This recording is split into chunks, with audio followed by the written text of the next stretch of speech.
capítulo 3, del versículo 11 en adelante, y hoy vamos a tratar el tema, la oposición contra la iglesia de Cristo. Libro de Hechos, capítulo 3, versículo 11 en adelante 4, y seguiremos hasta el versículo 37, versículo 31. Va a ser un poquito larga la lectura, pero es muy importante para darle el fundamento a la palabra que va a ser compartida hoy. Bien, y así dice la palabra del Señor. Y teniendo asidos a Pedro y a Juan, el cojo que había sido sanado, todo el pueblo era justo, y pedisteis que se os diese un homicida, y matasteis al autor de la vida, a quien Dios ha resucitado de los muertos, de lo cual nosotros somos testigos. Y por la fe en su nombre, a este que vosotros veis y conocéis, le ha confirmado su nombre, y la fe que es por él ha dado a este esta completa sanidad en presencia de todos vosotros. Estamos en ahora capítulo 3, versículo 17 de Hechos. Mas ahora, hermanos, sé que por ignorancia lo habéis hecho, como también vuestros gobernantes. Pero Dios ha cumplido así lo que había antes anunciado por boca de todos sus profetas, que su Cristo había de padecer. Así que, arrepentíos y convertíos, para que sean borrados vuestros pecados, para que vengan de la presencia del Señor tiempos de refrigerio. Y Él envía a Jesucristo, que os fue antes anunciado, a quien de cierto es necesario que el cielo reciba hasta los tiempos de la restauración de todas las cosas, de que habló Dios por boca de sus santos profetas, que han sido desde tiempo antiguo.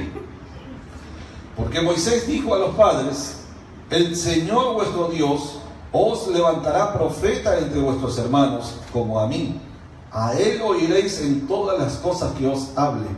Y toda alma que no oiga a aquel profeta será desarraigada del pueblo. Y todos los profetas desde Samuel en adelante, cuantos han hablado, también han anunciado estos días. Vosotros sois los hijos de los profetas y del pacto que Dios hizo con nuestros padres, diciendo a Abraham: en tu simiente serán benditas todas las familias de la tierra. A vosotros primeramente Dios, habiendo levantado a su Hijo, lo envió para que os bendijese, a fin de que cada uno se convierta de su maldad. Ahora entramos al capítulo 4 de Hechos, y dice: hablando ellos al pueblo, se refiere a Pedro y Juan, vinieron sobre ellos los sacerdotes con el jefe de la guardia del templo y los saduceos, resentidos de que enseñasen al pueblo y anunciasen en Jesús la resurrección de entre los muertos. Y les echaron mano y los pusieron en la cárcel hasta el día siguiente, porque era ya tarde. Pero muchos de los que habían oído la palabra creyeron, y el número de los varones era como 5,000. Aconteció al día siguiente que se reunieron en Jerusalén los gobernantes, los ancianos y los escribas, y el sumo sacerdote Anás y Caifás y Juan y Alejandro, y todos los que eran de la familia de los sumos sacerdotes. Y poniéndoles en medio les preguntaron: ¿con qué potestad o en qué nombre habéis hecho vosotros esto? Entonces Pedro, lleno del Espíritu Santo, les dijo: gobernantes del pueblo y ancianos de Israel, puesto que hoy se nos interroga acerca del beneficio hecho a un hombre enfermo, de qué manera éste haya sido sanado, sea notorio a todos vosotros y a todo el pueblo de Israel, que en el nombre de Jesucristo de Nazaret, a quien vosotros crucificasteis y a quien Dios resucitó de los muertos, por él este hombre está en vuestra presencia sano. Este Jesús es la piedra reprobada por vosotros los edificadores, la cual ha venido a ser cabeza del ángulo. Y en ningún otro hay salvación, porque no hay otro nombre bajo el cielo dado a los hombres en que podamos ser salvos.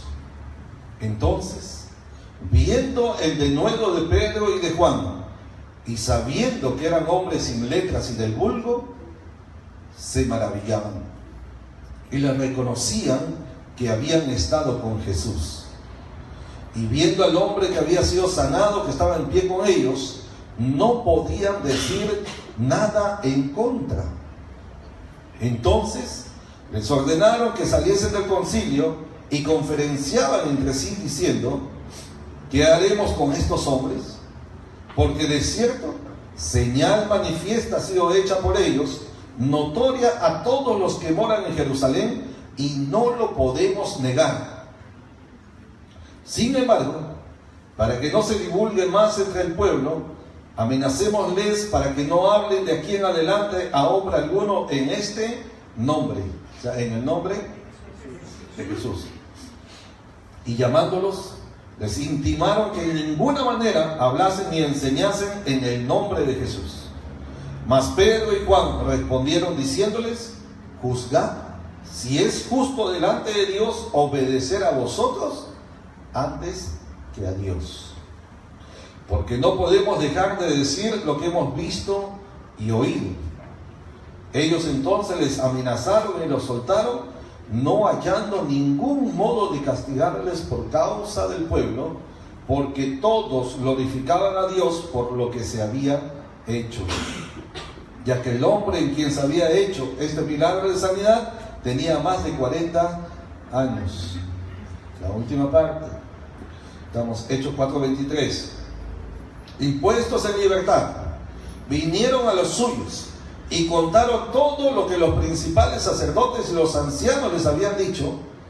Y ellos, habiéndolo oído, alzaron unánimes la voz a Dios y dijeron: soberano Señor, tú eres el Dios que hiciste el cielo y la tierra, el mar y todo lo que en ellos hay, que por boca de David tu siervo dijiste: ¿por qué se amotinan las gentes y los pueblos piensan cosas vanas? Se reunieron los reyes de la tierra y los príncipes se juntaron en uno contra el Señor y contra su Cristo, porque verdaderamente se unieron en esta ciudad contra tu santo Hijo Jesús, a quien ungiste Herodes y Poncio Pilato con los gentiles y el pueblo de Israel, para hacer cuanto tu mano y tu consejo habían antes determinado que sucediera. Y ahora, Señor, mira sus amenazas y concede a tus siervos que con todo denuedo hablen tu palabra, mientras extiendes tu mano para que se hagan sanidades y señales y prodigios mediante el nombre de tu santo Hijo Jesús. Cuando hubieron orado, el lugar en que estaban congregados tembló, y todos fueron llenos del Espíritu Santo y hablaban con denuedo la palabra de Dios. Muy bien, hasta aquí tenemos la lectura.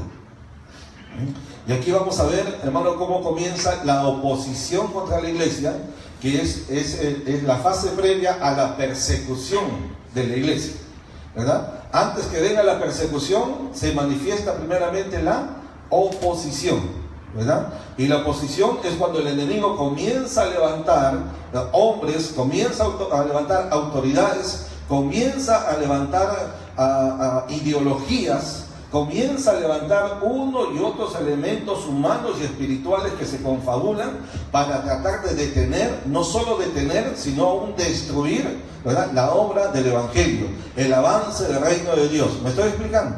¿Sí? Entonces, cuando uno ve que hay oposición, entonces el enemigo está comenzando a trabajar para levantar persecución contra la iglesia. Entonces, aquí vemos, cuando nos quedamos la vez anterior, que Pedro y Juan fueron a la puerta de la hermosa y había un hombre cojo de nacimiento que tenía más de 40 años, ¿verdad?, que estaba ahí todos los días pidiendo limosna, y Pedro y Juan los ven y ya vimos la historia, y en el nombre de Jesucristo realizan un milagro portentoso, porque un hombre desde nacimiento, por más de 40 años, nunca en su vida había caminado, ¿verdad? Y esto le dice: no tenemos plata ni oro, pero en el nombre de Jesucristo, levántate y anda. inmediatamente le da la mano, lo levanta, los pies y los tobillos, todos los huesos, todo se junta ahí, ¿verdad? Y se pone firme en este hombre que había sido cojo, y resulta que comienza a andar, y entonces todo el pueblo se levanta, se exalta y dice, wow, algo que nunca habían visto, ¿verdad? Algo maravilloso. Más de 40 años un hombre sin haber dado un solo paso en su vida, y de pronto ahora era sanado en el nombre de Jesucristo, el Hijo de Dios, ¿verdad? Así que el pueblo estaba conmovido, toda la gente estaba ahí, y comenzaron a exaltar a Dios. El mismo cojo dice, tomándole la mano a Pedro y a Juan, me imagino que a uno de cada mano, ¿verdad? Y comenzó saltando y danzando, alababa y glorificaba al Señor. Porque cuando hay un milagro de Dios, ese es el resultado, que la gente glorifica no al hombre, sino glorifica a Dios. Amén. Ya cuando el milagro proviene de Dios, la gente tiene que volver justamente los ojos a Dios. Y cuando la gente quiere volver los ojos hacia el hombre de Dios tiene que hacer lo que hizo Pedro, y dijo, ¿por qué nos miran a nosotros? Como si por mano de nuestra se hubiese sanado este hombre. No, esto ha sido hecho en el nombre de Jesucristo, ¿no? Por el poder de su nombre. Entonces, hermanos, a ver, para terminar la parte del capítulo 3, rápidamente, Pedro aprovecha la oportunidad, que es lo que hay que hacer, aprovecha la oportunidad para predicar el Evangelio, ¿verdad? Y resultado de eso, 5,000 personas más, hombres, más mujeres y niños, son añadidos a la congregación del pueblo de Dios, ¿verdad? 3 características aquí del mensaje apostólico de Pedro. 3 características. Número 1, en primer lugar, el mensaje apostólico de Pedro aquí en el capítulo 3 tiene como contenido que conduce las miradas hacia Jesucristo como el Mesías Redentor, o sea, como el Salvador. ¿Ya? Conduce las miradas de la gente hacia el Mesías. El mensaje apostólico, el mensaje evangelístico debe llevar los ojos y el corazón de la gente a poner su fe en Cristo y no en el hombre. Por eso que ustedes van a ver, versículo 13, por ejemplo, ¿qué dice? Versículo 13, versículo 16, versículo 18, versículo 20, versículo 26. Todo el mensaje lleva a la gente a poner su mirada en Jesús. Versículo 13 dice, el Dios de Abraham, de Isaac y de Jacob, el Dios de nuestros padres, ha glorificado a su Hijo Jesús.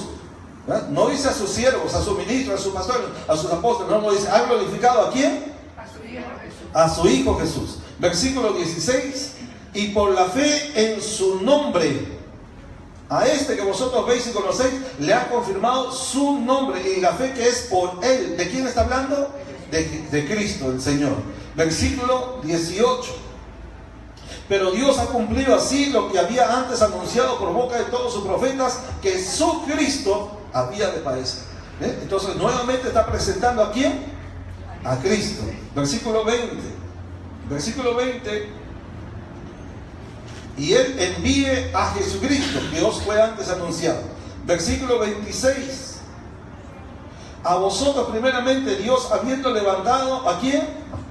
A su Hijo, para que os bendijese. O sea, la bendición ¿en quién está? En su Hijo, el Hijo de Dios, que es Jesucristo. ¿Se dan cuenta? El mensaje apostólico, el mensaje bíblico, el mensaje cristocéntrico debe conducir la mirada, el corazón de la gente hacia la persona de Cristo, no a la persona de un hombre, por más hombre de Dios que sea, ni a una institución. No es el hombre, no es la iglesia, no es la institución la que salva, es Jesucristo. Y no hay otro nombre bajo el cielo dado a los hombres mediante el cual podamos ser salvos. Y ese nombre es Jesús, el Hijo de Dios. Amén. Ese es el primero. Número 2.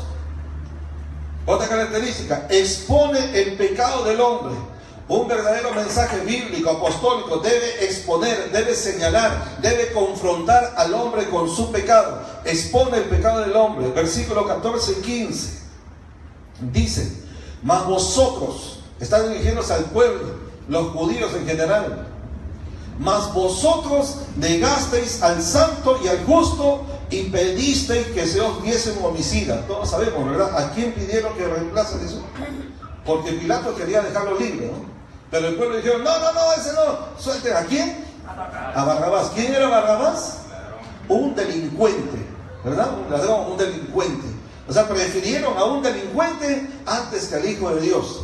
Y ahora, ¿qué está haciendo Pedro? Valientemente le dice, ustedes, y de señal, ustedes Negaron al santo, al justo, y pidieron que se les diese un homicida. O sea, además de delincuente, era un asesino, ¿no? Y matasteis al autor de la vida. O sea, se identificaron con el homicida porque ellos también decidieron, al decir crucifícale, crucifícale, se hicieron culpables de la muerte del Señor, ¿no? Y matasteis al autor de la vida, a quien Dios ha resucitado de los muertos. Entonces el mensaje apostólico debe ¿qué? Debe confrontar el pecado, ¿verdad? Ese mensaje suavecito nomás, no te preocupes, Dios te conoce, Dios. Ese mensaje que muchos han dicho, ¿verdad? Y que todavía se predica, de que Dios no ama, ¿cómo es? No ama al pecado, ¿cómo dicen? Dios ama al pecador, pero no ama su pecado. Ese es un mensaje antibíblico completamente, y hay que decirlo claramente. ¿Sabe quién dijo esas palabras? ¿Sabe quién dijo esa expresión? Muchos predicadores, muchos pastores, muchos hermanos creen inclusive que está en la Biblia y lo dicen. Dios ama al pecador, pero no ama su pecado. Eso es completamente antibíblico. Porque la Biblia dice, Dios está airado contra el impío todos los días. Dios está airado contra el impío. El impío es el pecador. Dios de ninguna manera pasará al hombre por alto su pecado, dice la palabra de Dios. ¿Sabe quién dijo esa expresión? Lo dijo un hombre bien conocido llamado Gandhi, que fue el que trajo la libertad para su pueblo en la India. ¿Y saben por qué Gandhi dijo eso? Porque Gandhi vivió en Londres con un cristiano en un departamento y tomó mucho del cristianismo, aprendió mucho del cristianismo, pero nunca se comprometió con Cristo, nunca aceptó a Cristo. Pues tenía un evangelio tergiversado, un medio conocimiento. Un conocimiento a medias no es bueno, porque comienza a tergiversar. Y mire cómo ha contaminado hasta el mensaje cristiano evangélico, porque hasta el día de hoy hay muchos predicadores que siguen diciendo Dios ama al pecador, pero no ama su pecado. Y la Biblia no enseña eso. Entonces, cuando se predica eso, están predicando más a Gandhi que a la palabra de Dios. ¿Qué les parece? La Biblia nos manda a denunciar el pecado, a confrontar el pecado, a señalar el pecado. Aquí encontramos a Pedro que les dice claramente, ustedes mataron, ustedes prefirieron al homicida, ustedes crucificaron, ustedes hicieron esto, ustedes. Confrontó. El mensaje debe confrontar a la gente con su pecado. Si no, no va a haber arrepentimiento. Si la gente no es confrontada con su pecado, ¿cómo ellos van a reconocer la necesidad de cambiar? Si piensan que están bien, Dios te ama como estás. Solamente no ama tu pecado, pero te ama como estás. No importa, porque Dios ama al pecador. O sea que puede seguir entonces pecando. Aunque Dios no ame su pecado, pero le ama a él, entonces que siga igual. Eso está mal. ¿Se entiende? Hay que confrontar a la gente con su pecado. Sí, con amor, con mucho cuidado, sí, pero hay que confrontarlos. Y al pecado hay que llamarle pecado. Y recuerden que el profeta dijo, hay de aquellos que a la luz llaman, que hacen de la luz tiniebla y a la tiniebla luz, que a lo bueno le llaman malo y a lo malo le llaman bueno. Y número 3, versículo 19, la predicación apostólica de Pedro hace un llamado al arrepentimiento y la conversión del hombre. Versículo 19. Y dice, así que, justamente después de confrontarles con su pecado, después que ellos son confrontados, ¿verdad? Entonces, ¿qué hace Pedro? Hace un llamamiento. ¿A qué? A la conversión y al arrepentimiento. Entonces, ¿qué dice? Versículo 19. Así que, arrepentíos y convertíos, en ese orden. ¿Para qué? Para que sean borrados vuestros pecados. Él no dice, hágase parte de la congregación. Mire, nos estamos haciendo una iglesia grande. Hace poquito predicó un mensaje, se convirtieron 3,000. Nosotros éramos 120 y ahora son 3,000. ¿ves? Y ahora también hágase parte. Nuestra iglesia está creciendo. Nuestra iglesia es la más grande de Jerusalén. Nuestra iglesia es la más bonita. Acá está la presencia. No, él no hizo una publicidad de la iglesia. Él les dijo, arrepiéntanse y conviértanse para que sus pecados sean borrados.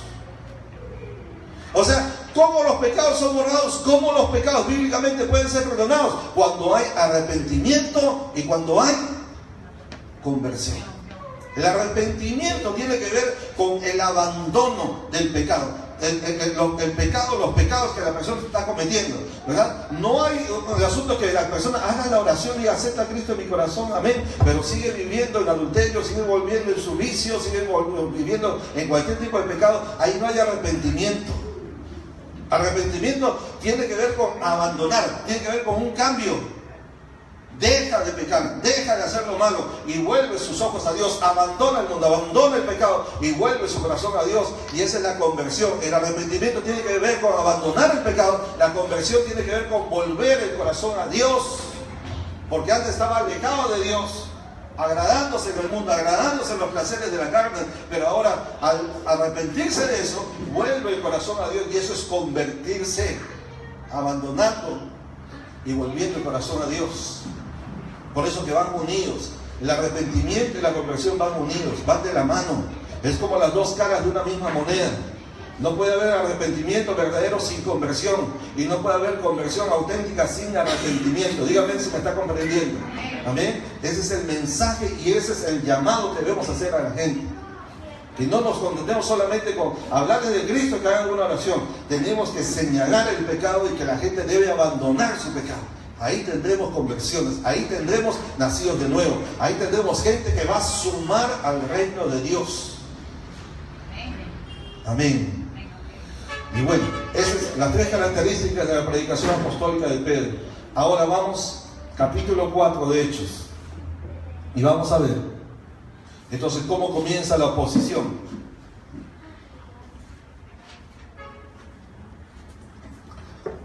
Hermano, cuando usted ve que todo le está yendo bien, que todo le está yendo bonito, que todo va viento en popa, todo va para arriba, llega un momento que comienza como a un despegue, ¿verdad? Entonces, wow, desde tanto me costó, pero ahora comenzamos ya, ¿verdad? A despegar, a crecer, a avanzar y todo. Entonces, y usted se pone contento y feliz de la vida, amén, hay que gozarnos porque ahí está la bendición de Dios. Pero además de eso, recuerde que en cualquier momento el enemigo va a actuar. Va a actuar, porque si usted está haciendo algo para el Señor y usted está impactando en el mundo espiritual, usted está haciendo algo como persona, como iglesia, ¿verdad? Algo que está causando un impacto en el mundo espiritual, y usted está restándole al enemigo, ¿verdad? No solamente las almas, sino en diferentes áreas del ministerio de la iglesia. Entonces usted tiene que esperar que en algún momento el diablo se va a levantar y va a levantar oposición contra usted. Y su objetivo es derribarlo, detenerlo, destruirlo. Para que lo tenga bien clarito, como dijo Pablo, porque no ignoramos sus maquinaciones. Su objetivo final no viene a jugar al ping-pong con usted, no. Él viene directo a matar y a destruir. Él viene a derribar, él viene a deshacer, él viene, hermano, él viene con furia, ¿verdad? Y no le importa, porque el diablo no tiene principios. El diablo no tiene moral. O sea, no espere del enemigo que actúe con respecto a la ley, con respecto a los valores, con respecto a los principios. Olvídese de eso. El diablo cuando ataca con lo que puede, con lo que tenga, con toda la fuerza que pueda. Puede usar su propia familia, sus amigos, la gente que más ama, la gente que más conoce, gente de la iglesia, gente de afuera, gente de donde sea. El diablo puede usar para conseguir sus objetivos. ¿Sí? ¿Sí? Y no es nada de maravillarse, dijo Pablo, porque hasta el mismísimo Satanás se viste de ángel de luz. Y usted va a comenzar a ver gente que no esperaba que se podía levantar contra usted, se comienza a levantar. Se comienza a oponer, y comienza a sembrar, y comienza a dividir, y comienza a hacer cosas. Que uno dice, pero ¿cómo puede ser? Entonces vamos a ver aquí que comienza la oposición. En este caso, versículo 1 y 2, ya estamos en el capítulo 4 de Hechos. Entonces, ¿qué hace el enemigo? Comienza a levantar a las autoridades. Número 1, la oposición comienza cuando se levantan las autoridades contra los líderes de la iglesia. Se levantan las autoridades. Dice, versículo 1 y 2, capítulo 4, Hechos, hablando ellos al pueblo, vinieron sobre ellos, ¿quiénes? Los sacerdotes, con el jefe de la guardia del templo y los saduceos. ¿Sí? O sea, la gente que habla de Dios, la gente que supuestamente cree en Dios, autoridades. Y en vez de alegrarse porque la obra de Dios se está extendiendo y hay gente que está volviendo su corazón y se están arrepintiendo, ¿verdad? Y hay un mover del Señor ahí, en vez de alegrarse, en vez de regocijarse, ¿qué cosa hacen? Mira el versículo 2, ¿cómo estaban ellos? Vinieron contentos y felices a felicitarlos. No dice así, ¿no? ¿Qué dice? Dice que vinieron resentidos ¿de qué? ¿De qué? ¿En qué les afectaba a ellos? Pero sí les afectaba, ¿no? Porque ellos deberían alegrarse, pero en vez de alegrarse se resienten. ¿Y de qué se resienten? Resentidos de que enseñasen al pueblo. ¿De qué? Y anunciasen en Jesús la resurrección de entre los muertos. Y miren que ahí están los saduceos. Y los saduceos son los que no creían y no creen en la resurrección de muertos. Pues, y los sacerdotes eran los que enseñaban al pueblo. Pero ahora vemos a Pedro y a Juan que están enseñando al pueblo. Entonces, ¿qué?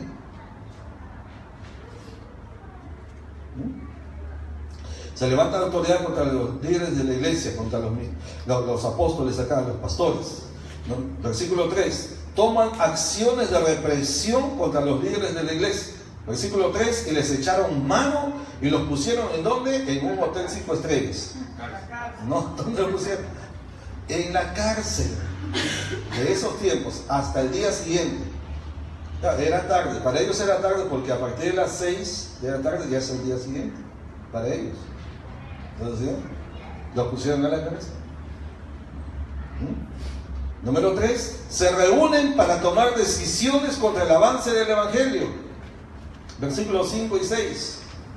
Aconteció al día siguiente que se reunieron en Jerusalén los gobernantes, los ancianos y los escribas, esto ya era el concilio, y el sumo sacerdote Anás y Caifás y Juan y Alejandro. Miren cuántos vinieron. Se reunieron. Esto tenía que ser muy importante para ellos, para que vengan las principales autoridades. Y se reunieron. ¿Para qué? ¿Para felicitarlos? No. Para tomar decisiones contra el avance de la iglesia, contra el avance del Evangelio, ¿verdad? Contra los siervos de Dios.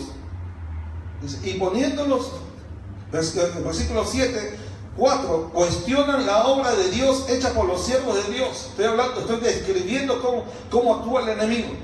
Número 4, cuestionan la obra de Dios hecha por los siervos de Dios. Versículo 7, y poniéndoles en medio de todas esas autoridades, les preguntaron, eso es un poquito como para asustarlos, ¿no? En medio de todos. Les preguntaron, ¿qué le preguntaron? ¿Con qué autoridad, con qué potestad o en qué nombre? ¿Quién les dio permiso a ustedes? ¿Con qué autoridad han hecho ustedes esto? ¿Qué habían hecho Pedro y Juan? Habían sanado a un cojo, a un hombre cojo de nacimiento, y después enseñaron al pueblo. Y el versículo 4 dice que ¿cuántas personas aceptaron? Versículo 4, ¿cuántas personas? 5,000 varones, sin contar mujeres y niños. Claro, cuando vieron que 5,000 vinieron, más las mujeres y los niños, entonces dijeron, no, aquí estamos perdiendo. Aquí está pasando algo. Si no hacemos algo de una vez, toditos se nos van a ir, ¿verdad? Y las limosnitas, ¿verdad? Y todo lo que dan por ahí, entonces ya no conviene. Ya ellos miraron a futuro que si eso seguía, si 3,000 en una, 5,000 en la otra, si seguía en esa proporción, imagínense, y después podían ser 10,000, después 20. Digo, no conviene, hay que hacer algo. Se reunieron de inmediato. Dijo, ¿y ustedes quién les dio autoridad para sanar enfermos? Nosotros somos los únicos. Bueno, tampoco lo hacían, ¿no? ¿Y quién les dio autoridad a ustedes para hacer esto y lo otro y lo otro? Número 4. Número 5. O sea, comenzaron a cuestionar. Número 5. Se confabulan contra los siervos de Dios sin tener fundamento. Versículos 15 y 16. Se confabulan contra los siervos de Dios. Versículo 15. Entonces les ordenaron que saliesen del concilio y conferenciaban entre sí, versículo 16, diciendo, ¿qué haremos con estos hombres? Porque de cierto, señal manifiesta ha sido hecha por ellos, notoria a todos los que moran en Jerusalén, y no lo podemos negar. O sea, estaba bien clarito, ¿no? Ellos mismos lo están diciendo, no podemos negar. Hay una señal, o sea, para ellos una señal del cielo, quiere decir que había una aprobación de Dios. Esa es la manera de pensar en judío, ¿no? Si Dios respaldaba eso, porque si no, ¿cómo podía haber sido sano esta persona? Y entonces están diciendo, eso no lo podemos negar. Hay una señal manifiesta. Y aún reconociendo ellos mismos, aún así, se confabularon en contra. Por eso digo, sin fundamento. O sea, cuando el diablo se levante, no le importa ni la ética, no le importan los principios, no le importan los derechos, no le importa absolutamente nada. Recuerden que es un ser maligno inmisericordia. ¿Qué significa eso? Cruel, que no tiene misericordia. No tiene misericordia. ¿Ha visto a alguien golpear a otra persona? Y seguir golpeándolo, y ver que no se puede defender, que no tiene la capacidad de defenderse, que está débil, y le sigue dando, y le sigue golpeando, y le sigue, y dice, pero ¿cómo puede ser? Ya le pegó, pero encima de eso, continúa hasta destrozarle el rostro, o qué sé yo, marcándole el cuerpo. Una persona cruel, sin misericordia. Bueno, el diablo cuando actúa contra el pueblo, contra la iglesia, tiene que saber que es así. Y esto no es para llenarnos de miedo y pues, no. Pero tiene que saber cómo actúa el enemigo. Pero también sabemos quién es el que nos guarda, nos protege, ¿verdad? Quién es nuestro castillo, nuestro protector. Amén. ¿Ya? Así que no es para tener miedo. Número 6. Lanzan amenazas para impedir que se continúe predicando a Cristo. Versículos 17, 18 y 21. Ahí leamos. 17. Sin embargo, para que no se divulgue más entre el pueblo, amenacémosles, para que no hablen de aquí en adelante a hombre alguno en este nombre. ¿En qué nombre? El nombre de Jesús. 18. Y llamándolos, les intimaron. Es otra forma de decirles amenazaron, ¿verdad? Como llenarles de temor. Les intimaron que en ninguna manera hablasen ni enseñasen en el nombre de Jesús. Ahora, versículo 21. Ellos entonces les amenazaron y les soltaron. Primero los amenazaron y luego los soltaron, porque el pueblo estaba ahí. No hallando ningún modo de castigarlos, ahí está, por causa del pueblo. Porque todos glorificaban ¿a quién? ¿A Pedro y a Juan? No, a Dios. Todos glorificaban a Dios por lo que se había hecho. Esta gente, sabiendo lo que hacían, aún así los amenazaron y todavía le dijeron, ni se atrevan a seguir hablando, enseñando en el nombre de Jesús, ¿verdad? Y si no los golpearon, no los torturaron, fue porque tenían al pueblo, porque todo el pueblo estaba glorificando, era un montón de gente. Si solo 5,000 se habían convertido, o sea, había mucho más. Entonces tenían miedo. Y eso fue lo que los detuvo de no hacerles daño, pero los amenazaron, ¿no? Y eso es lo que hace el enemigo. Entonces la oposición se levanta las autoridades, toman acciones de represión, se reúnen para tomar decisiones contra el avance del evangelio, cuestionan la obra de Dios hecha por los siervos de Dios, ¿verdad? ¿Y quién le dijo que sabe? ¿No sabe? ¿Quién le mandó a hacer? Sí, pues se confabulan contra los siervos de Dios sin fundamento. 6. Lanzan amenazas para impedir que se continúe predicando a Cristo, ¿no? La palabra, ¿no? Número 6. Ahora, cuando eso sucede en la iglesia, a un hombre o una mujer de Dios, ¿qué debemos hacer? Cuando eso ocurre, ¿cómo debe reaccionar la iglesia? ¿Cuál es la respuesta que debemos tener nosotros? ¿Qué hay que hacer? Ya sé, levantamos una marcha multitudinaria, ¿no? Convocamos a toda la iglesia en una marcha de los 4 suyos. Aquí en el Perú entienden qué es eso. ¿Así es? Para que todos vean la fuerza de la iglesia. Les digo, hermano, no está mal, se puede hacer una marcha, pero yo no creo que esa sea la solución. De alguna manera en algo puede ayudar, que ejerce un medio de presión humana, pero yo no le veo la solución ahí. Entonces, ¿qué podemos hacer? Hay que buscar cartas, hacer un memorial y un montón, que firmen miles y miles y miles, millones de cristianos para que vean cuántos cristianos somos, y le mandamos un montón de cartas al gobierno o al Congreso. ¿Eso hay que hacer? ¿Qué hacemos entonces? Oramos y pedimos a Dios. ¿Qué hacemos? Veamos la Biblia, a ver. ¿Cómo reaccionó la iglesia? A ver, ¿cuál es el modelo de la iglesia? ¿Cuál debe ser la respuesta de la iglesia? Capítulo 4, versículo 8 al 14. Y luego, versículo 23 al 31. Ahí se los voy a detallar. Dos tipos de respuestas. Hombres de Dios, iglesia de Dios. En los hombres de Dios, la respuesta del versículo 8, necesitamos hombres llenos del Espíritu Santo. Versículo 8 dice, entonces Pedro, o sea, cuando le dijeron, ¿y ustedes con qué potestad, con qué autoridad se atreven ustedes a enseñar en ese nombre? Entonces Pedro, dice la Biblia, ¿lleno de quién? Del Espíritu Santo. Lleno del Espíritu Santo, les dijo, gobernantes del pueblo y ancianos de Israel. ¡Qué valentía, qué valor! Delante de Dios. Necesitamos hombres llenos así, con valor y de nuevo. Número 2, hombres de Dios que prediquen a Jesucristo con valor y de nuevo. Miren lo que dice del 9 al 13. Puesto que hoy se nos interroga acerca del beneficio hecho a un hombre enfermo, de qué manera éste haya sido sanado, pues sea notorio a todos vosotros y a todo el pueblo de Israel, que en el nombre de Jesucristo de Nazaret, a quien ustedes crucificaron y a quien Dios resucitó de los muertos, por él este hombre está en vuestra presencia sano. Este Jesús es la piedra reprobada por vosotros los edificadores, la cual ha venido a ser cabeza del ángulo, y en ningún otro hay salvación, porque no hay otro nombre bajo el cielo dado a los hombres en que podamos ser salvos.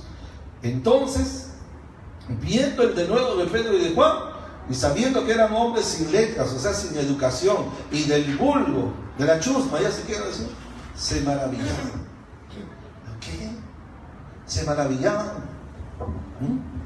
Entonces necesitamos, para contrarrestar la oposición del enemigo, los hombres llenos del Espíritu, hombres que sigan predicando a Cristo con valor y de nuevo. Ellos no se atemorizaron, ellos no se achicaron, ellos no temieron, ellos se levantaron y Pedro, lleno del Espíritu, dijo, a ver, esto y esto y esto y esto. Ustedes que crucificaron, pero en ese nombre se hizo el milagro. Y no tuvo temor de decirlo. Y no hay otro nombre bajo el cielo mediante el cual todos puedan ser salvos. Y se los dijo ahí, como decimos acá, en su cara pelada. Directo, de frente. No tuvo temor. Podían ahí mismo golpearlos, torturarlos, castigarlos, hasta matarlos. Sí, podían haberlo hecho. Pero ellos no vieron por su vida.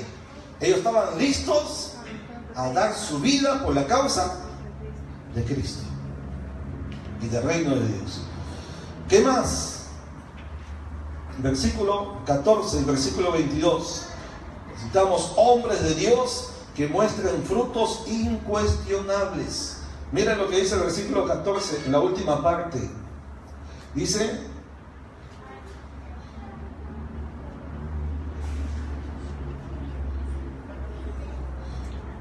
y viendo al hombre que había sido sanado, que estaba en pie con ellos, ¿qué dice? No podían decir nada en contra. ¿Por qué? Porque estaban viendo al hombre que había sido sanado. Ahí estaba el fruto, ahí estaba la manifestación, ahí estaba la demostración del poder de Dios. Ellos no podían negar eso, estaba visible delante de sus ojos y ellos mismos lo estaban diciendo. Versículo 22. Ya que el hombre en quien se había hecho este milagro de sanidad tenía ¿qué? Más de 40 años. O sea, ahí no había engaño, porque era alguien que había nacido así por más de 40 años y que todos los días lo llevaban al templo para pedir. O sea, era un hombre conocido, porque todo judío iba al templo. Por lo tanto, este hombre lo conocían ahí. Así que no había forma de decir que esto era mentira, era algo preparado ni nada. Esto era algo real, un milagro verdadero. Gloria a Dios. Cuando hay frutos verdaderos, son frutos incuestionables que el enemigo no tiene cómo rebatir. No hay forma. Tenemos que mostrar en nuestra vida. La manera de contrarrestar la oposición del enemigo es con nuestra vida, los frutos que llevamos nosotros para el Señor. Amén. Número 4, versículos 19 y 20. Hombres de Dios que no retroceden ante el temor. Versículos 19 y 20 dice: mas Pedro y Juan, En el 8 dice que, el 18 dice, llamándole les intimaron que en ninguna manera hablasen ni enseñasen en el nombre de Jesús. Respuesta de ellos: mas Pedro y Juan respondieron diciéndoles: juzguen si es justo delante de Dios obedecerles a vosotros antes que a Dios, porque no podemos, a ver, digan, no podemos dejar de decir lo que hemos visto y oído. Y lo dijeron, no podemos. Si ustedes nos quieren obligar a no predicar de Cristo, ¿qué dijeron ellos? No podemos. No podemos. Así nos pongan una ley, un edicto, lo que sea del gobierno, de la autoridad. Ellos dijeron, no podemos. Es necesario obedecer a Dios antes que a los hombres. Cuando la ley de los hombres quiere ir por encima, delante de la ley de Dios, es cuando el cristiano tiene que tomar una decisión. Es cuando el cristiano es probado a ver dónde está su corazón. ¿Vale más quedar bien con los hombres o vale más obedecer a Dios antes que a los hombres? Ellos los amenazaron, les intimaron y dijeron, no más pueden ustedes hablar en este nombre. ¿Y qué dijo? No. Juzguen ustedes mismos si es justo delante de Dios obedecerles a ustedes antes que a Dios. Porque nosotros no podemos dejar de decir lo que hemos visto y oído. Ellos eran testigos oculares, testigos presenciales. A ellos no les contaron, ellos por sí mismos habían estado caminando con el Señor Jesús, Pedro y Juan. Y ellos no podían dejar de hablar de aquel que habían conocido. Qué importante, ¿no? Cuando caminamos con el Señor, cuando caminamos con Dios y la obra que Dios ha hecho en nosotros. Qué diferente es cuando alguien cuenta y dice, al hermano Dios le sanó. Y qué diferente es decir, a mí Dios me sanó, a mí nadie me contó, a mí Dios me hizo el milagro, a mí Dios me salvó, a mí Dios me libró, a mí Dios me sacó de la deuda, a mí Dios me sacó de este problema, a mí Dios me liberó de esto. Qué diferente es, ¿verdad? Qué poder hay en eso cuando uno dice, a mí nadie me lo contó, yo lo recibí. Yo no estoy repitiendo lo que otros hablan, yo estoy diciendo lo que Cristo ha hecho en mi vida. El que está en Cristo es una nueva criatura y yo lo puedo probar y no puedo dejar de decir lo que he visto y oído. Amén. Versículo 23, número 5. Hombres de Dios que son parte de una iglesia local. Importantísimo, ¿verdad? Porque puede ser hombre de Dios, pero que no participa de la comunión de los santos, de la congregación de los santos, que no congrega, quiere decir que no está bajo autoridad, no tienen una vida de comunión y participación con el pueblo del Señor. Eso no es correcto. Gente que va por su cuenta, que camina por su cuenta, que va de aquí para allá, por aquí, por allá, con ministerio o sin ministerio, pero sin una congregación, eso no es correcto. Entonces, versículo 23 dice, entonces, el 23, entonces, ellos entonces les amenazaron y les soltaron, no hallando ningún modo de castigarles. O sea que querían castigarlos, querían azotarlos, pero no pudieron. No hallaron la manera, por causa del pueblo, porque todos glorificaban a Dios por lo que se había hecho. Bueno, perdón, estaba leyendo el 21. Entonces el 23, y puestos en libertad, ¿qué hicieron? Se fueron a su casita a dormir y a descansar. No.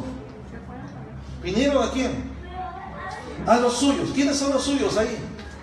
La congregación, la iglesia naciente, ¿verdad? Los nuevos cristianos. La iglesia que estaba naciendo, ya había nacido y floreciendo.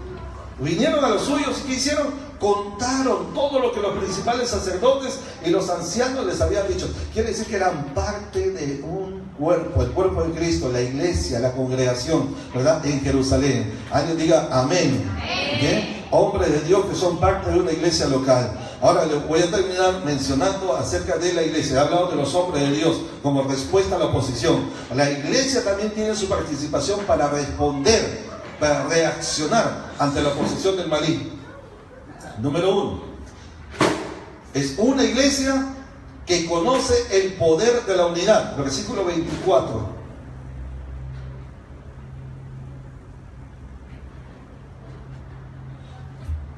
Una iglesia que conoce el poder de la unidad. Entonces, dice el versículo 24, y ellos, habiéndolo oído, o sea, ¿quiénes son ellos? La iglesia. porque ya Pedro y Juan habían vuelto a los suyos, a la congregación. Les contaron todo lo que los principales sacerdotes, los ancianos habían dicho. Ahora la congregación, la iglesia, diga por favor, la iglesia. La iglesia. Entonces, esto es, y ellos, o sea, la iglesia, habiéndolos oído, ¿qué hicieron? Alzaron unánimes, o sea, unidad perfecta, ¿sí? No había ninguno que tenía un pensamiento o sentimiento contrario, todos unánimes, en un mismo sentir, en un mismo corazón, en una misma mente, unánimes, alzaron la voz a Dios. Y dijeron: soberano Señor, tú eres el Dios que hiciste el cielo y la tierra y todo lo que en ellos hay. Entonces esto nos habla de una iglesia que conoce el poder de la unidad. Amén. ¿Okay? Una iglesia unida, no van a decir pues jamás será vencida, no. Pero una iglesia que conoce el poder de la unidad, hermano, el diablo jamás la puede derrotar, jamás la podrá vencer. Pero una casa dividida contra sí misma no permanecerá, dijo el Señor, ¿sí? Y un reino dividido tampoco. Pero una iglesia que conoce el poder de ser uno en Cristo, uno, un mismo corazón, un mismo sentir, todos unidos, sin dilación, sin tener el corazón partido, ni la mente partida, ¿no? Todos unidos, ahí hay poder, ahí hay el poder de Dios. Número 2, una iglesia que conoce el poder de la oración y por lo tanto la oración de poder. Una iglesia que conoce el poder de la oración. Versículos 24 al 26. Cuando ellos oyeron todo esto, alzaron unánime la voz a Dios, quiere decir oraron, clamaron. Y noten que dice alzaron la voz. Ahí ellos no oraron: Padre, por favor, Diosito lindo, Señora. No. Ahí dice que alzaron la voz. Y ellos clamaron al Señor y dijeron: soberano Señor, tú eres el Dios que hiciste el cielo y la tierra. Dice que alzaron la voz. El mar y todo lo que en ellos hay. Ellos levantaron la voz, quiere decir, clamaron al Señor, ¿verdad? Con toda su fuerza. Que por boca de David tu siervo dijiste: ¿por qué se amotina la gente si los pueblos piensan cosas vanas? Se reunieron los reyes de la tierra y los príncipes se juntaron en uno contra el Señor y contra su Cristo. Es una iglesia que conocía el poder de la oración. Una iglesia que sabía orar unida, sabía que había poder en la oración unida. Cuando la iglesia ora unida, hermano, Dios se manifiesta con poder. Es una iglesia que sabe que hay poder en orar unidos, todos en un mismo corazón. Miren, yo estaba en un congreso intercontinental hace varios años atrás, en una ciudad que se llama Kioto. No es Tokio, sino Kioto. Es la antigua capital imperial de Japón, por más de 1000 años. Está como unas 8 horas de Tokio. En ese lugar se hizo un congreso para pastores, misioneros de los 5 continentes. Estábamos como 3.000 a 4.000 pastores, misioneros ahí. Y todos esos 1000 de personas nos pusimos a orar. Pero a orar así, con fuerte y alta voz, clamando al Señor. Pero todos unidos. El lugar donde estaba, hermano, retumbó tanto, pero retumbó, o sea, hubo algo que pasó ahí que inclusive hasta la luz eléctrica se hizo como un rayo y se apagó toda la luz. O sea, una descarga de energía tan fuerte, pero tan fuerte, que el lugar donde estábamos retumbó tremendamente, se sintió como un estruendo y hasta la luz se fue, la energía eléctrica. Hay un poder tremendo que se libera cuando la iglesia aprende a orar unida. La iglesia que conoce el poder de la oración conocerá también la oración de poder. Sí. ¿Y sabe cuál es esa oración? ¿Cuál es la oración del poder? Es la oración que está fundada en la palabra de Dios. ¿Se dieron cuenta que aquí ellos citaron la palabra? ¿Se dieron cuenta? Ellos citaron Salmos, el libro de Salmos. Eso que está escrito ahí, eso está en Salmo.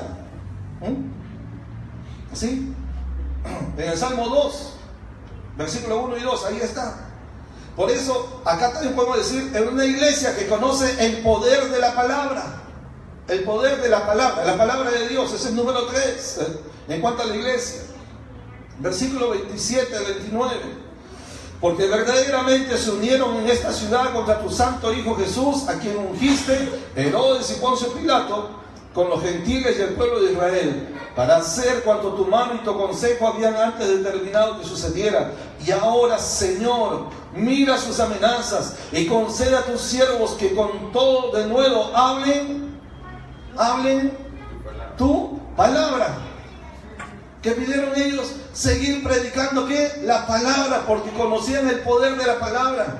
A través de la oración ellos citaron la palabra de Dios, porque ahí está el poder. La palabra tiene vida, tiene poder en sí mismo. Y acá, una iglesia que conoce el poder de la palabra, ellos clamaron para seguir predicando la palabra, que no se detenga la palabra, porque por la palabra es que la gente se convierte, por la palabra es que la gente puede tener vida, tener sanidad. Dice la Biblia que el Señor con la palabra echó fuera a los demonios, con la palabra sanó a los enfermos, con la palabra creó los cielos y la tierra, con la palabra hizo aparecer de la nada lo que ahora nuestros ojos ven. La palabra de Dios tiene poder en sí misma, es viva,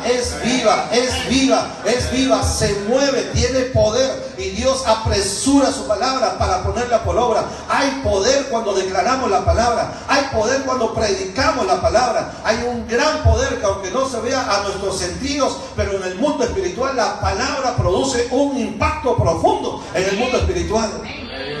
Por eso, cuando usted hable la palabra.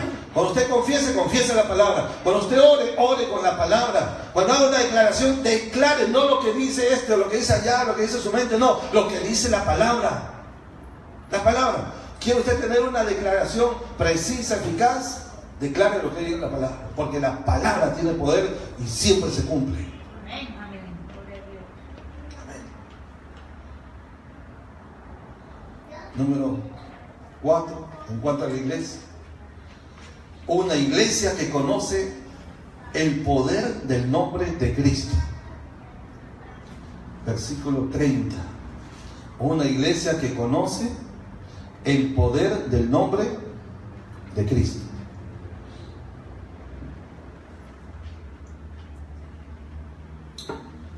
Versículo 30. Mientras extiendes tu mano para que se hagan ¿qué? Sanidades y señales y prodigios mediante el nombre de tu santo Hijo Jesús. ¿Qué pidieron ellos? Que en el nombre del santo Hijo de Dios Jesús se hagan señales, milagros y sanidades. Esta es una oración bíblica y creo que debemos orar en ese sentido. Si la iglesia quiere ver en el día de hoy milagros, señales y sanidades, oremos como oró la iglesia primitiva. Ellos oraron al Señor y pidieron en oración: Señor, que en el nombre de tu santo Hijo Jesús se hagan milagros, señales y sanidades. Vamos a comenzar a orar a partir de ahora para que Dios haga milagros, señales y sanidades en el santo nombre de su Hijo Jesús. Y vamos a orar, y vamos a orar, y vamos a orar, y vamos a orar, y vamos a orar, y luego vamos a orar por los enfermos. Y vamos a orar y vamos a declarar, porque la palabra tiene poder. La oración de poder es contestada por el Señor. La oración que está basada en la palabra es respondida por el Señor. Así que les llamo a los pastores, a los hermanos en Cristo, oremos para que en este tiempo milagros, señales y sanidades en el santo nombre de Jesús sean hechos. Porque cuando hay milagros y señales, el poder de Dios es desatado. Entonces los sentidos de la gente son despertados para ver el poder de Dios, aunque sea por curiosidad, aunque sea por eso, pero que la gente venga al Señor. Mucha gente en la Biblia vino al Señor por causa de las sanidades, por causa de los milagros, por causa de la liberación de demonios. ¿Es cierto o no es cierto? Aún en el ministerio de Jesús, su fama se extendió. ¿Por qué? Porque sanaba a los enfermos, porque liberaba a los atormentados y oprimidos por el diablo. Oremos que en este tiempo, si estamos en los tiempos finales, como fue al principio de la iglesia, que en este tiempo sean hechos milagros, señales y sanidades en el santo nombre de Jesucristo, el Hijo de Dios. Y Dios ha de responder esta oración. Número 5. Una iglesia que conoce el poder de Dios. Respuesta del Señor cuando la iglesia oró de esta manera, en unidad, el poder de la oración, el poder de la palabra, el poder del nombre de Cristo. Versículo 31, cuando hubieron orado, el lugar en que estaban congregados, ¿qué pasó? Cuando ellos oraron así de esta manera, con poder, ¿verdad? Alzando la voz con fundamento en la palabra, ¿verdad? Invocando el nombre de Cristo, ¿qué pasó? El lugar donde estaban congregados, ¿qué dice? Tembló, se sacudió. Hubo un remecimiento ahí. Y todos fueron llenos del Espíritu Santo. Y hablaban con denuedo. ¿Qué hablaban con denuedo? La palabra de Dios. ¿Se da cuenta? Necesitamos poner en práctica esto. Ahí está la vitalidad de la iglesia. La gente que está así, medio cansada, medio débil, medio atolondrada, medio que ya no sabe qué hacer, medio que ya no se puede mover, medio que le falta por aquí, por allá, y que está pensando ya dejar la iglesia o está dejando de servir al Señor, tiene que venir a llenarse del Señor, porque esta gente que fue llena del Espíritu Santo hasta hacía temblar en la tierra, hermano. Hasta hacía temblar, dice que ese lugar tembló. Imagínense. Hasta la tierra tiembla ante el poder de Dios. Es una iglesia que conoce el poder de Dios. Es una iglesia que tiene hombres y mujeres que se llenan del Espíritu de Dios. Y de una vez para mencionar este asunto de la manifestación de la llenura del bautismo del Espíritu Santo, aquí nos está diciendo claramente, hermano, que una manifestación de la llenura del Espíritu de Dios, ¿qué cosa era? Que ellos predicaban con denuedo la palabra de Dios. Y esto es para nuestros pastores, nuestros consiervos, que predican que la única señal del bautismo del Espíritu es hablar en lenguas, lo cual es cierto, lo cual es bíblico, lo cual es correcto, está en la palabra, sí, hablar nuevas lenguas, amén, está en la palabra de Dios, pero no es el único, no es el único. Aquí encontramos que ellos, acá no dice que hablaron en lenguas, aquí dice ¿qué cosa? Que predicaron con denuedo la palabra de Dios. En otro pasaje dice que adoraron al Señor. Hay diversas manifestaciones de la llenura o del bautismo del Espíritu Santo. No podemos poner a Dios y decir que Dios solamente hace las cosas cuadradas, cuando Dios puede hacerlas en triángulo, las puede hacer en círculo, las puede hacer en hectágono. Dios es soberano y puede hacer como Él quiera.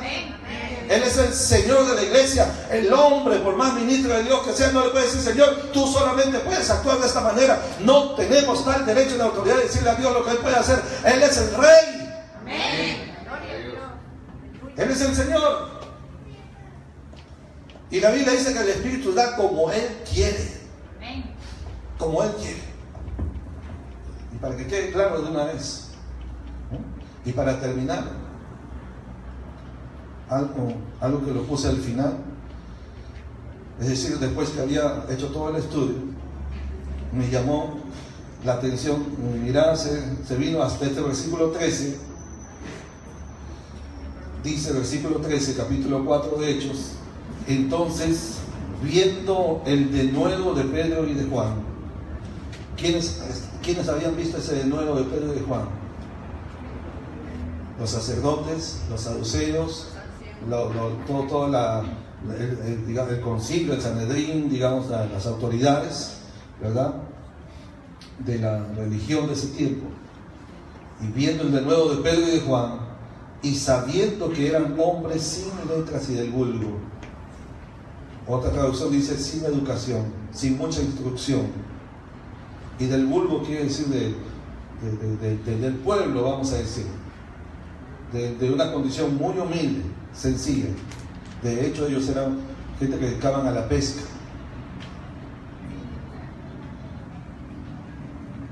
Dice, se maravillaban. La pregunta es: ¿por qué se maravillaban? ¿De qué se maravillaban? ¿De qué? ¿Qué era lo que les causaba quedarse así estupefactos? Al ver el denuedo, cómo ellos predicaban con denuedo, con valor, no les tenían temor. Ni ellos siquiera podían predicar así, ni ellos. Les impactó. ¿Por qué se maravillaron? Porque aquí lo dice. Y les reconocían que habían estado con Jesús. Eso es lo que causa impacto. Eso es lo que hace que la gente se maraville. Les reconocían. Ellos se dieron cuenta. Ellos notaron que Pedro y Juan habían estado con Jesús.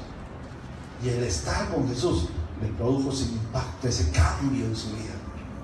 Este Pedro, que ya conocemos cómo había sido antes de ser lleno del Espíritu Santo, que negó al Señor infamemente 3 veces, habiéndole prometido y todo al Señor, que hasta habló unas tremendas groserías, palabrotas, vulgaridades, lisuras, decimos acá.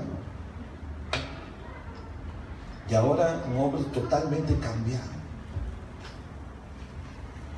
La llenura del Espíritu y el caminar con Jesús. Aquí dice, reconocían que habían estado con Jesús. Qué importante, qué necesario, cuánto ayuda el caminar con Jesús. Camine con Cristo, tenga tiempo con Cristo, tenga comunión con Cristo, tenga ese tiempo con Él. Le va a servir, le va a ayudar, le va a cambiar. Cuando la Biblia dice que está en Cristo, no solamente habla de nuevo nacimiento, no se refiere solo a eso, significa permanecer en Él. De hecho, Él dijo, ¿no? Si permanecéis en mí y mis palabras permanecen en vosotros, entonces pidan lo que quieran. Miren lo que dice, pidan lo que quieran. Yo les pregunto, ¿qué quieren, hermanos? Porque el Señor dice, pidan lo que quieran. Everything is free. Como todo es gratis. Puedes pedir lo que quieras y les será concedido, dice el texto. ¿Pero cuándo? Si permanecen en mí, dijo el Señor. ¿Sí? Si permanecemos en Él y sus palabras y mis palabras, dijo el Señor, permanecen en vosotros, entonces pidan lo que quieran. ¿Qué les parece? Podemos pedir milagros, sanidades, podemos pedir crecimiento en la iglesia, podemos pedir que Dios sea glorificado, podemos pedir que su gracia nos ayude en los problemitas de la casa, ¿no? En el trabajo, ¿sí? En los negocios, en el futuro, en nuestros hijos. Que ahí se pide lo que quieras. ¿Qué causa impacto en la vida de otros? Como ellos mismos dijeron, le reconocían que habían estado con Jesús. Ahí está la clave. Vamos a estar de pie, hermanos, para dar gracias al Señor. Y vamos a despedir a nuestros hermanos, a nuestros pastores y amigos del Facebook. Vamos a darle un buen aplauso para despedirlos. Que Dios los bendiga. Desde aquí, de la Iglesia Cristiana Internacional, Shalom, bendiciones en Cristo Jesús.